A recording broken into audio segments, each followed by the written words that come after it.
Hello வணக்கம் நண்பர்களே, எல்லாரும் எப்படி இருக்கீங்க?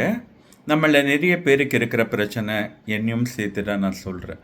நல்லா தானே பேசிட்டு இருந்தாங்க, திடுதிப்புன்னு முகத்தை திருப்புறாங்களே, அவாய்ட் பண்ணுறாங்களே, என்ன ஆச்சு? நாம் என்ன தப்பு பண்ணோம்?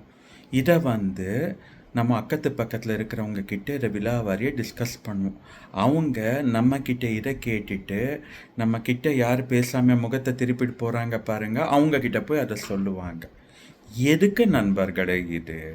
நம்ம சந்தோஷத்தை ஆ நம்ம வீட்டு பூட்டோட சாவியை மற்றவங்க கிட்ட கொடுத்துட்டு அவங்க பூட்டிட்டாங்கங்கிற கதையாக இருக்கு இந்த கதை. தேவையில்லை நண்பர்களே, அவங்க போகிறாங்கன்னா போகட்டும். இங்கே யாரும் யாருக்காகவும் இங்கே ஒன்றும் இல்லை நண்பர்களே. நம்ம வாழ்க்கையை நாம் தான் வாழ்ந்தாகணும். இந்த அக்கத்து பக்கத்தில் இருக்கிற பாலிடிக்ஸ்ல எல்லாம் போகாதீங்க. நீங்களாக இருங்க, நிம்மதியாக இருங்க, எமோஷ்னலி ஸ்ட்ராங்காக இருங்க. ஐ ரைட்?